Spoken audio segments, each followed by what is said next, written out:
ഒരു health insurance മതിയോ ഒരു ജീവിത വിജയത്തിന്, അതോ something beyond that? Health insurance ഒരു ആവശ്യമാണ്, കാരണം ഒരു കൈൻഡ് ഓഫ് എ പാർഷ്യൽ സെക്യൂരിറ്റിയാണ്. പക്ഷേ health insurance at the same time നിങ്ങൾ അസുഖങ്ങൾ നിങ്ങൾക്ക് വരാനുള്ള ഒരു ലൈസൻസ് കൂടിയാണ്. എന്ന് വെച്ചാൽ നമ്മൾ ലൈസൻസ് എടുത്ത് വെച്ചിട്ടുണ്ട്, അസുഖം വന്നാലും അതിനെ മാനേജ് ചെയ്യാനുള്ള ലൈസൻസ് നമ്മുടെ ഉണ്ടെന്ന് പറയുന്നത്. അതുകൊണ്ട് ആരോഗ്യമോ അല്ലെങ്കിൽ പെർഫോമൻസുമായിട്ട് യാതൊരു ബന്ധവുമില്ല.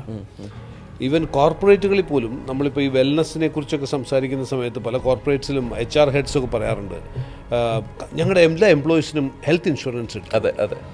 ഞാൻ കരുതുന്നത് ഒരു HR ഹെഡിനെ സംബന്ധിച്ചിടത്തോളം അതിനകത്ത് യാതൊരു മെറിറ്റും ഇല്ല. എന്താണെന്നറിയോ, ഈ ഹെൽത്ത് ഇൻഷുറൻസ് ബെനിഫിറ്റഡ് ആവുന്നത് ഒരു വ്യക്തി ബെനിഫിറ്റഡ് ആവുന്ന എപ്പോഴാണ്? അയാൾക്ക് സിക്കാവുമ്പോഴാണ്. അതെ അതെ. അല്ലാതെയൊക്കെ യാതൊരു ബെനിഫിറ്റും ഇല്ല. ഓക്കെ, അയാൾ സിക്കാവുന്നത് അയാൾക്ക് നല്ലതാണോ? അല്ല. അയാൾ സിക്കാവുന്നതുകൊണ്ട് കമ്പനിക്ക് എന്തെങ്കിലും മെച്ചമുണ്ടോ? ഒരു മെച്ചമില്ല. കാരണം അത്രയും ദിവസം കൂടെ അയാൾ ഓഫീസിൽ വരത്തില്ല. അതെ അതെ. കമ്പനിക്ക് പ്രത്യേകിച്ച് അയാൾക്ക് വേണ്ടി ഇൻവെസ്റ്റ് ചെയ്തതിന് അയാൾക്കൊരു ബെനിഫിറ്റ് കിട്ടിയത് ആ കൂടി സിക്കായപ്പോൾ ഒരു പ്രൊട്ടക്ഷൻ കിട്ടിയെന്ന് മാത്രമേ ഉള്ളൂ. അതിനൊക്കെ ഏറ്റവും എക്സൈറ്റിംഗ് ആയിട്ടുള്ള ഒരു ആക്ടിവിറ്റി എന്ന് പറയുന്നത് അയാൾ സിക്കാവാതിരിക്കുക എന്നുള്ളതല്ലേ. കറക്റ്റ്. പലപ്പോഴും പല HR ഹെഡ്സും ഡോക്ടറെ മനസ്സിലാക്കേണ്ട കാര്യമാണിത്. നിങ്ങളുടെ മുമ്പിൽ ഹെൽത്ത് ഇൻഷുറൻസിൻ്റെ ഒരു ഓപ്ഷനുമുണ്ട്, നിങ്ങളുടെ മുമ്പിൽ നിങ്ങളുടെ എംപ്ലോയീസിനെ അസുഖങ്ങളിൽ നിന്ന് തടയാനുള്ളൊരു ഓപ്ഷനും ഉണ്ടെങ്കിൽ ഡെഫിനറ്റ്ലി ഒരു ബ്രില്യൻറ്റ് HR ഹെഡ് ചെയ്യേണ്ടത് അസുഖങ്ങളിൽ നിന്ന് തടയാനുള്ള ഓപ്ഷൻ ആയിരിക്കണം ആദ്യം ചൂസ് ചെയ്യുന്നത്.